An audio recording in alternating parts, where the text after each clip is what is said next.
Thank you, sir, for your kind words. Myself, Anu, I will walk you through the second habit of this book. Before beginning with this, thank you विकास, तुमने काफ़ी अच्छी तरीके से हमें book के introduction दिया और first habit के बारे में बताया। फर्स्ट हैबिट हमारी ये कहती है कि बी प्रोएक्टिव। फर्स्ट हमें अभी हम जो स्टेज पे हैं, जैसा विकास ने बताया, अभी हम डिपेंडेंस स्टेज पे हैं। डिपेंडेंस स्टेज का मतलब है अभी हमारे एटीट्यूड में यू है, हम डिपेंडेंट है किसी और पे। जैसे कि हमें कोई भी काम करना है, you have to do it, you should do this, हम ऐसा बोलना था। अभी हमें पब्लिक फर्स्ट प्राइवेट विक्ट्री करके हमें डिपेंडेंट से इंटरडिपेंडेंस पे जाना है, इंडिपेंडेंट पे जाना है। तो उसमें हमारी 3 हैबिट्स है। फर्स्ट हैबिट के बारे में विकास ने बताया, बी प्रोएक्टिव। बी प्रोएक्टिविटी का हम सब जो एक लिटरल मीनिंग होता है वो होता है टेकिंग इनिशिएटिव। तो इस लिटरल मीनिंग के आगे भी ये बहुत कुछ है। जैसे फॉर एग्जांपल, मैं अपना ही एग्जांपल एक लूँगा। मैंने एक प्रोजेक्ट स्टार्ट किया था 2021 में। वो मेरा प्रोजेक्ट KRA से लिंक नहीं था, मेरे काम से लिंक्ड नहीं था, पर मैंने वो एक इनिशिएटिव लिया, मैं बी प्रोएक्टिव हुआ और एक इनिशिएटिव लिया।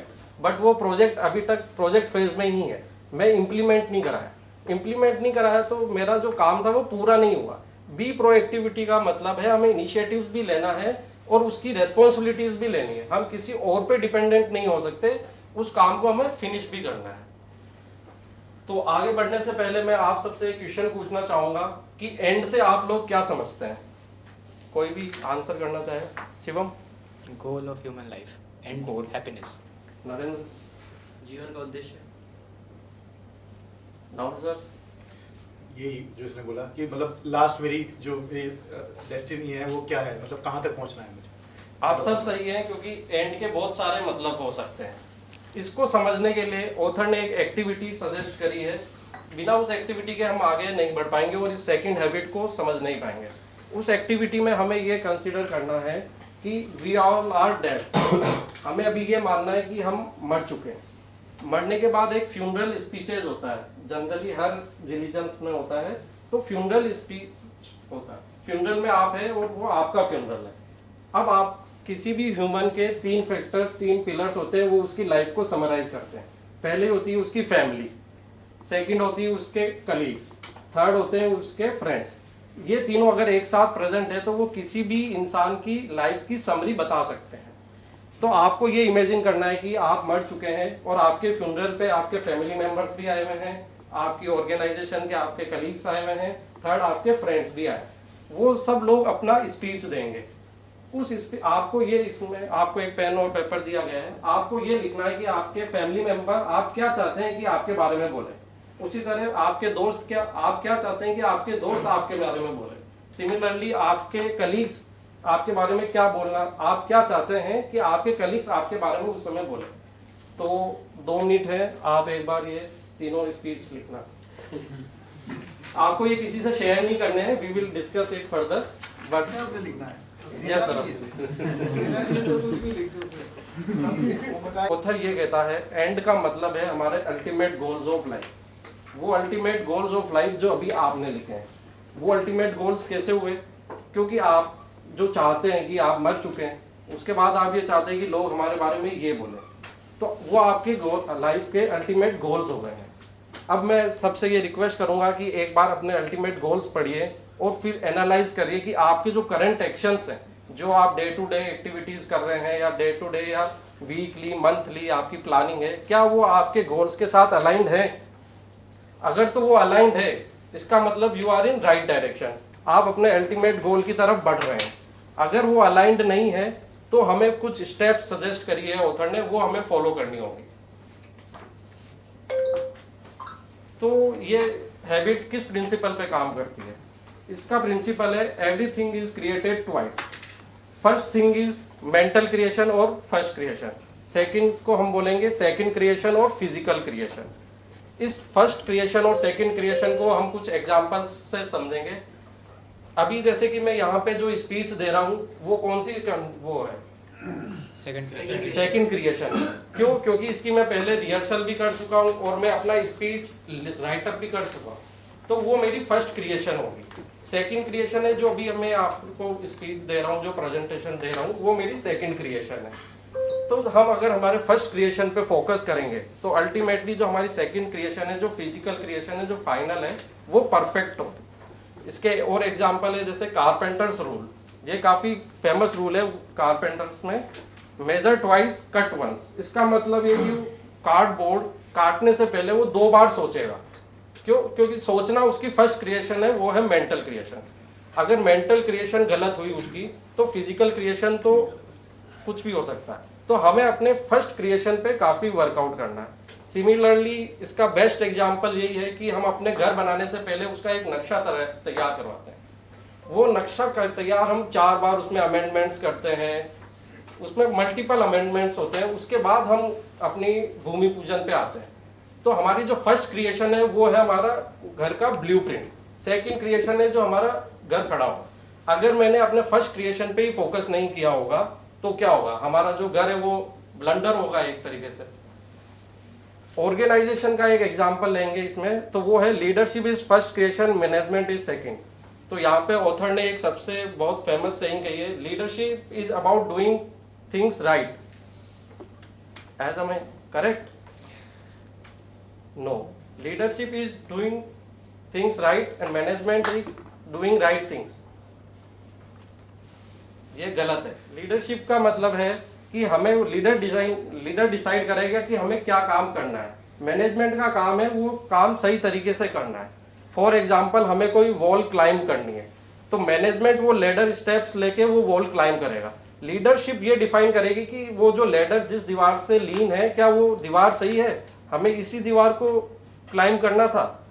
तो लीडरशिप है फर्स्ट क्रिएशन, जो पहले सोचेगा वो है लीडर, जो हमें काम करना है वो है मैनेजमेंट, वो है सेकंड क्रिएशन हमारी। तो हमें अपने फर्स्ट क्रिएशन पे काफ़ी फोकस करना है। अगर फर्स्ट क्रिएशन हमारी सही होगी तो सेकंड क्रिएशन जो है फिजिकल क्रिएशन वो एक परफेक्ट क्रिएशन होगी। फर्स्ट क्रिएशन के 2 टाइप्स हैं। अभी जैसे हमने फर्स्ट क्रिएशन के 2 टाइप है, फर्स्ट है बाय डिजाइन और सेकंड है बाय डिफॉल्ट। बाय डिफॉल्ट का क्या मतलब है कि वो हमने जो फर्स्ट क्रिएशन है वो किसी और से लिए। बाय डिजाइन का मतलब है कि वो फर्स्ट क्रिएशन हमने खुद बनाई है। इसका एक बेस्ट एग्जांपल जैसे सर ने बताया, सभी यहाँ इंजीनियर्स हैं। इंजीनियरिंग में कैंपस प्लेसमेंट में आप एक कैंडिडेट दो कैंपस प्लेसमेंट ले सकता है, एक बिलो 5 लाख, एक अबव 5 लाख। सपोज करिए एक XYZ पर्सन है, उसका एक प्लेसमेंट हुआ है TCS में, एक हुआ है IGL में।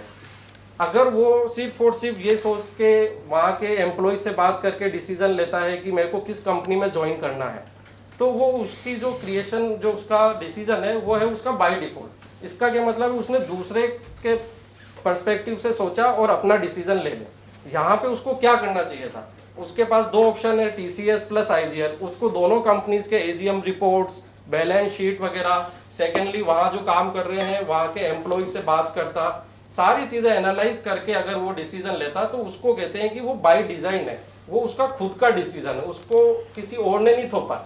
अगर कोई और के इन्फ्लुएंस में आके वो डिसीजन ले रहा है तो वो होगा क्या, बाय डिफॉल्ट डिसीजन। तो ऑथर ये कहता है कि हमें खुद को क्रिएट करना है, we have to be creator, हमें अपने डिसीजंस खुद लेने हैं। उसके लिए ऑथर ने एक सजेस्ट किया है कि हमें क्या करना पड़ेगा। ये हमारे जो डिसीजन है उसको हम बोलते हैं स्क्रिप्ट्स है, कि हम किस सिचुएशन में कैसे बिहेव करेंगे, हमें वो रीस्क्रिप्टिंग करनी पड़ेगी। तो रीस्क्रिप्टिंग के लिए ऑथर ने 3 क्वालिटी मैंडेट बताया है। फर्स्ट थी बी प्रोएक्टिविटी, सेकंड है हमारी इमेजिनेशन, थर्ड है कॉन्शियसनेस। इमेजिनेशन से हम ये कहना चाहेंगे कि हमें अपने माइंड को ओपन रखना पड़ेगा, हमें हर सिचुएशन को एनालाइज करना पड़ेगा कि और माइंड से देखना होगा कि जो चीज़ें नहीं हुई वो भी हो सकती है। और कॉन्शियसनेस से हमें ये पता चलेगा कि जो चीज़ सही है हमें वो सेलेक्ट करनी है, ऐसा नहीं है कि हम कोई गलत चीज़ सेलेक्ट कर। ये 3 हैबिट, ये 3 क्वालिटी से हम अपने जो फर्स्ट क्रिएशन है जो बाय डिफॉल्ट है, अगर तो बाय डिफॉल्ट है तो हमें रीस्क्रिप्टिंग पे जाना है। तो रीस्क्रिप्टिंग पे जाने के लिए ये 3 क्वालिटी मैंडेट है और इसको हमें फॉलो करते रहना चाहिए। अभी तक हमने बात करी कि सेकंड हैबिट क्या है, अब हमें सेकंड हैबिट फॉलो कैसे करनी है। फॉलो करने के लिए हमारी सबसे फर्स्ट स्टेप है, हमें अपने पर्सनल मिशन स्टेटमेंट बनाना होगा। पर्सनल मिशन स्टेटमेंट जो हमारे अल्टीमेट गोल से अलाइन होगा। जैसे अभी आपने 3 लाइंस में लिखे अपने अल्टीमेट गोल्स, तो हमारे वो पर्सनल मिशन स्टेटमेंट में भी होने चाहिए, क्योंकि उसे ही हमें फॉलो करके आगे बढ़ना है। यहाँ पे एक एग्जांपल दिया गया है पर्सनल मिशन स्टेट का, ये किसी XYZ पर्सन का है। उसका फर्स्ट पॉइंटर है नेवर कॉम्प्रोमाइज ऑनेस्टी। इसका क्या मतलब है, इसका ये मतलब है अगर वो किसी भी सिचुएशन में ऐसी जगह फंसता है कि जहाँ उसे ऑनेस्टी के साथ ट्रेड ऑफ करना पड़ रहा है, तो वो क्या करेगा? वो ट्रेड ऑफ नहीं करेगा, वो फॉलो ऑनेस्टी, क्योंकि वो उसके पर्सनल मिशन स्टेटमेंट में लिखा हुआ, वो उसका पार्ट है। Similarly positive attitude, listen twice as much as you speak, तो वो हर सिचुएशन में एक अपना पॉजिटिव एटीट्यूड रखेगा। इसलिए हमें अपने पर्सनल मिशन स्टेटमेंट बनाना पड़ेगा। अब पर्सनल मिशन स्टेटमेंट की 3 कैरेक्टरिस्टिक्स है। First, this is unique. ये हर एक बंदे के लिए अपना पर्सनल स्टेटमेंट होगा, वो एक यूनिक होगा, आप किसी से कॉपी नहीं कर सकते। सेकंड, ये एक बहुत टाइम टेकिंग प्रोसेस है। ऐसा नहीं है कि आज मैंने बोला या ऑथर ने बोला कि आप अपना पर्सनल मिशन स्टेटमेंट बनाना चाहिए, तो हम एक दिन में नहीं बना सकते। ये मल्टीपल डेज का काम है। हमें खुद को इंट्रोस्पेक्शन करना पड़ेगा कि हम क्या चाहते हैं, हमारी क्या फ्रेम ऑफ रेफरेंस है, हमारे क्या गोल्स हैं, उसके साथ हमें ये पर्सनल मिशन स्टेटमेंट में पॉइंटर्स ऐड करते रहने होंगे। थर्ड, इसकी मेन कैरेक्टरिस्टिक्स है, ये है चेंजलेस। ये एक ऑथर ने यहाँ पे बहुत अच्छा एग्जांपल दिया है कि पर्सनल मिशन स्टेटमेंट को उसने एक यूनिवर्सल कॉन्स्टिट्यूशन से कंपेयर किया। कॉन्स्टिट्यूशन हमारा चेंजलेस है, उसमें बहुत कम अमेंडमेंट्स हो सकते हैं। तो इसी तरह हमारा जो पर्सनल मिशन स्टेटमेंट है वो हमें चेंजलेस होगा। हम उसमें ऐसे रेगुलर बेसिस पे कुछ चेंजेस नहीं कर सकते, frequency of changes very less रहेगी। तो इसलिए वो उसको अपने पर्सनल कॉन्स्टिट्यूशन भी बोल सकते हैं हम। Personal mission statement equal to personal mission constitution.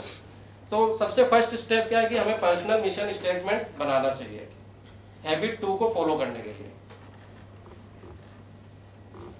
Second point is at the centre. अब पर्सनल मिशन स्टेटमेंट बना के लिए हमें अपने, जैसे विकास ने बताया था कि हमें अपनी फ्रेम ऑफ रेफरेंस को देखना होगा। फ्रेम ऑफ रेफरेंस का मतलब क्या है कि हम इस दुनिया को किस तरीके से देख रहे हैं, वो हमें आइडेंटिफाई करना होगा कि हमारा जो प्रिंसिपल सेंटर है या हमारी फ्रेम ऑफ रेफरेंस क्या है। For whatever is the centre of your life और frame of reference, life support factors बताए हैं ऑथर ने। 4 life support factor, namely security, guidance, wisdom and power. अगर ये 4 फैक्टर किसी भी पर्सन में है तो उसको हम ये कहेंगे कि वो नोबल पर्सन है। और यहाँ पे जितने भी लोग बैठे हैं वो सब यही चाहते हैं कि मैं नोबल पर्सन बनूं। नोबल पर्सन बनने के ये 4 फैक्टर्स बताए हैं, security, guidance, wisdom and power. Security का मतलब है sense of your identity, self esteem. Guidance, हम किस प्रिंसिपल्स को फॉलो करके आगे बढ़ रहे हैं। थर्ड है विजडम, हमारी समझदारी। फोर्थ है पावर, हमें किस चीज से पावर मिल रही है, हमारे डिसीजंस, हमारे कैपेसिटी टू एक्ट और कैपेसिटी टू टेक डिसीजंस। अभी जैसे बताया था कि हम इस दुनिया को किस तरीके से देख रहे हैं, फ्रेम ऑफ रेफरेंस और सेंटर।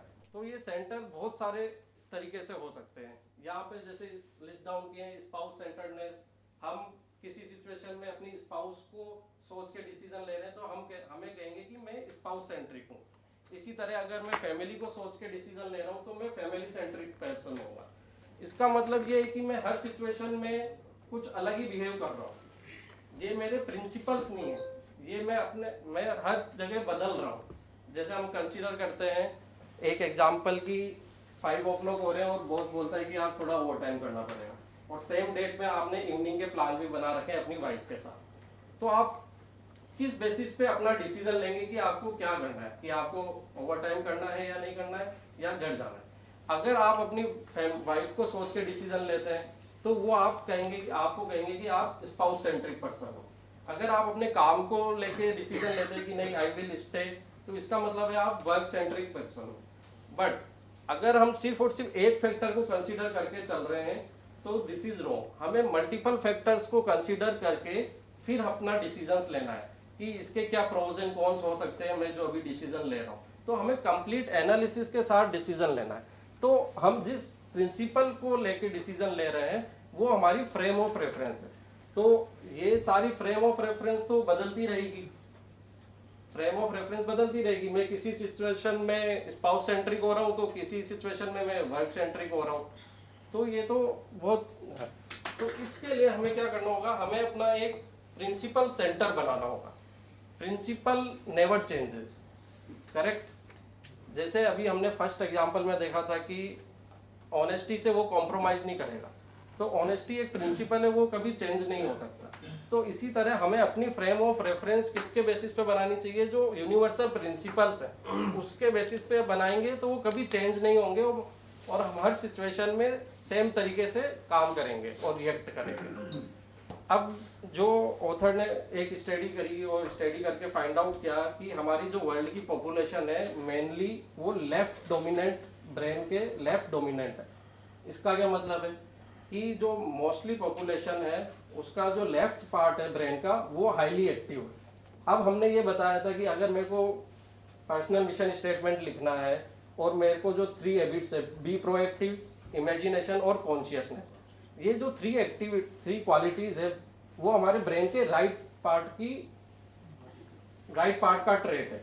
हमारे राइट पार्ट के ब्रेन ये सारे काम करता है, वो इनोवेशन सोचता है, ये सारी चीजें हमारा राइट पार्ट करता है। पर बाय डिफॉल्ट हम क्या है, लेफ्ट सेंट्रिक ब्रेन है।